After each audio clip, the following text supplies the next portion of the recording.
Get ready for a slew of headlines and lots of Woj bombs. NBA free agency begins in just over a week. Next Sunday at 6 o'clock Eastern, all the Ks are in play.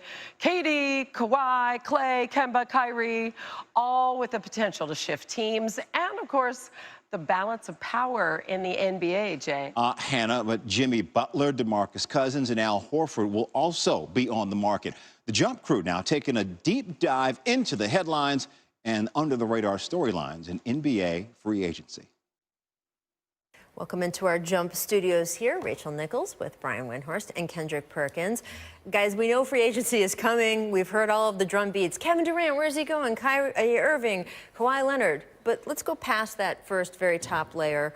Who are you most interested in seeing where they go in this free agency? What are you going to be watching for? I'm going to be watching for Jimmy Butler, Julius Randle.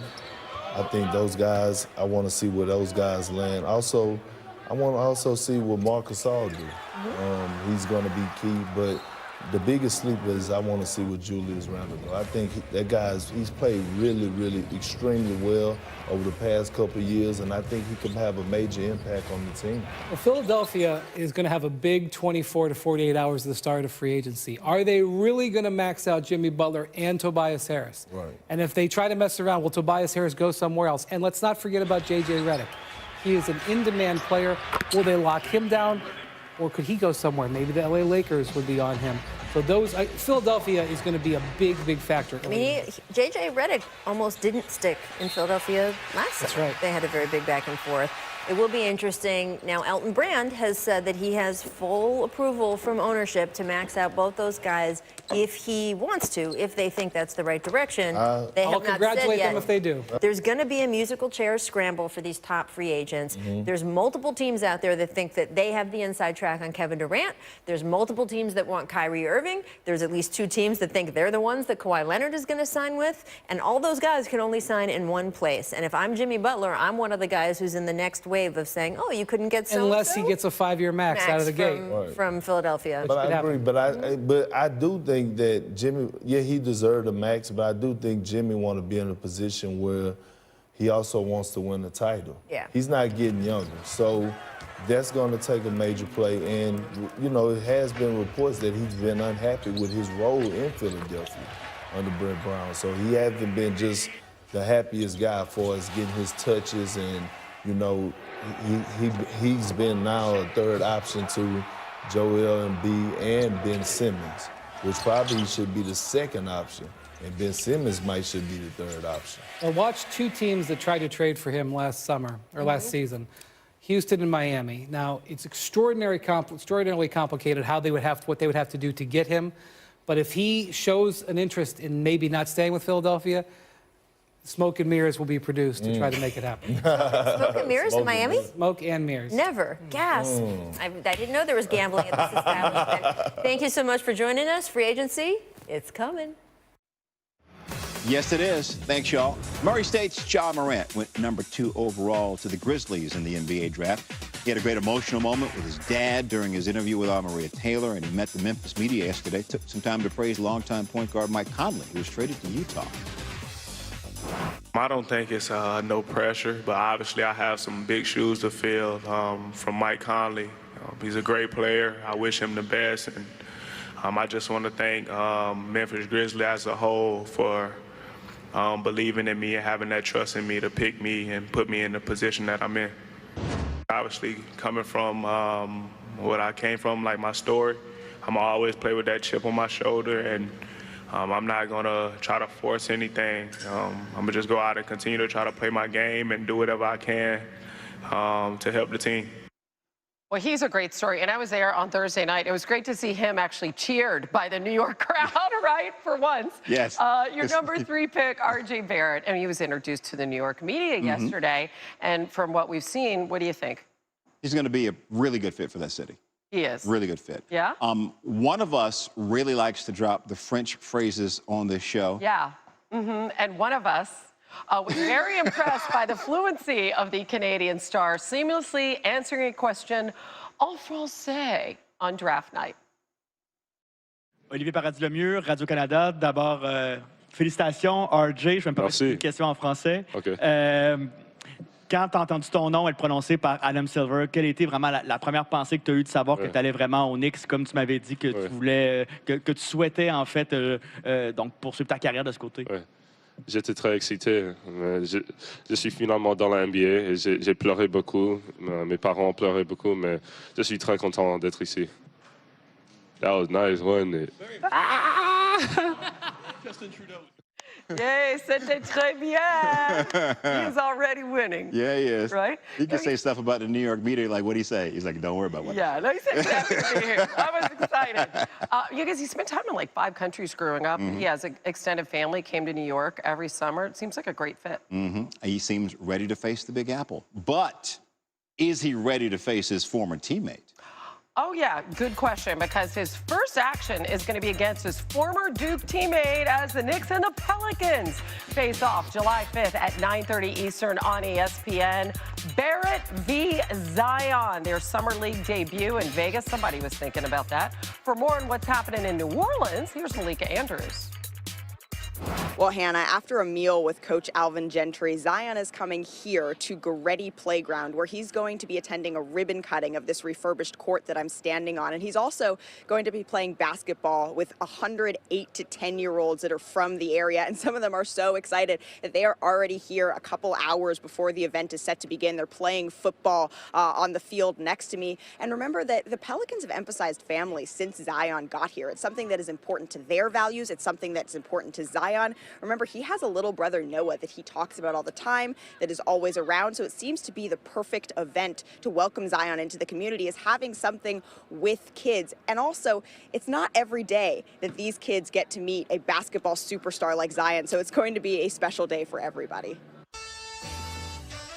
With the first pick in the 2019 NBA Draft, the New Orleans Pelicans select Zion Williamson from Duke University. Don't even seem real that I just shook his hand. I dreamed about this since I was 4, and for it to actually happen. Is there anything that you'd like to say to your new team and family in New Orleans? Let's dance. Let's dance. There's a whole story behind that, by the way. But Zion Williams held his introductory news conference in New Orleans. The Phenom picked #1 overall on Thursday, bringing some high expectations to the Pelicans, but echoed the comments of David Griffin. And he said everybody just needs to pump the brakes a little bit. I think people are kind of like doing a bit much. I am 18. I haven't even played one game yet. So I look at it just like that. Like, I'm just trying to come contribute to the team. Whatever the vets need me to do, I'm ready to do it. How many text messages have come into your phone in the last 24 hours? And who are you hearing from? People you haven't heard from in 10 years? Or what's the nature of those types of texts? Wow, I'm just jumping into it.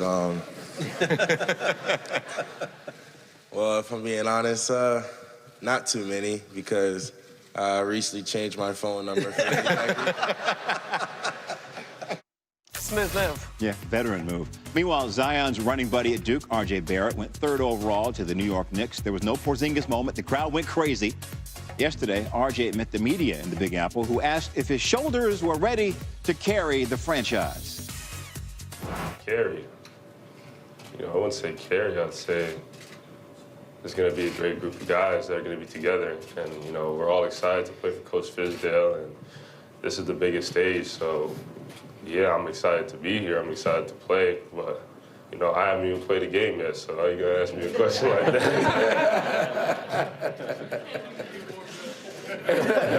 Welcome to New York. Another great answer. He handled that well. We have another great moment from him coming up at the mic. Looking forward to it. The Knicks projected to have upwards of $70 million in cap space when free agency starts next Sunday, thanks to cheap contracts for young players like Frank Ntilikina, Kevin Knox, and now rookie R.J. Barrett. Our Bobby Marks has more on that. When you look at the New York Knicks, a team that is going to have $70 million in cap space, there are 2 different directions this team will go. They will certainly meet with Kevin Durant, Kawhi Leonard, and Kyrie Irving.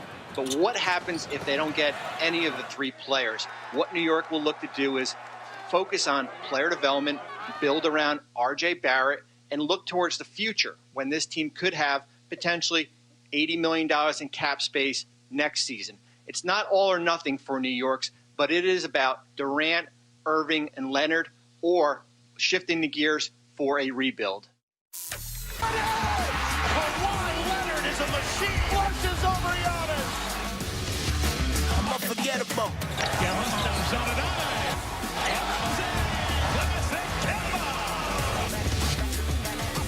Durant for three. It's good. Kevin Durant. Oh, he puts it in. Thompson turning and shooting. What a shot by Klay Thompson. I'm unforgettable. Kyrie. Oh, and a pass. Oohs and eyes from the crowd. Putting on a show with a ball handle. Bam, it's good. I'm unforgettable.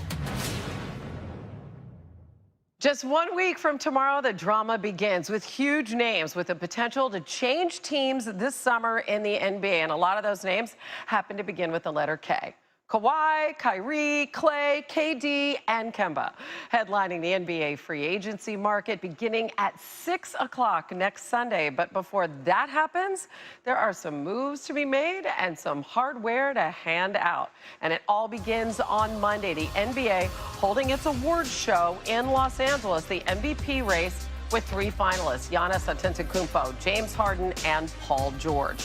And then Wednesday, reality sets in for Raptors fans. That is the deadline for Kawhi Leonard to opt in to his player option. Then on Saturday, the same player option deadline for a couple of other big names, Kevin Durant and Jimmy Butler. KD, as you know, could miss all of next season while recovering from that ruptured Achilles. Then Sunday, 6 p.m. sharp, all the madness begins. Free agency starts, and Bobby Marks with more on which team might be an X factor. When you look at the summer of 2019, there is one team that we're not talking about, and that's the Dallas Mavericks. Dallas with Rookie of the Year, likely Luka Doncic, Kristaps Porzingis, who's a restricted free agent, could have $30 million in cap space to go after a player like Kyrie Irving, Kemba Walker, or even Al Horford. We'll learn in the next week how important the Luka Doncic effect is in Dallas. Luka Doncic, one of the great young talents I'd want to play in the NBA. Yeah, of course. I mean, look at the upside with that franchise, and you look at the most projected cap space. Mavericks coming in at number 6, $28.8 million this summer.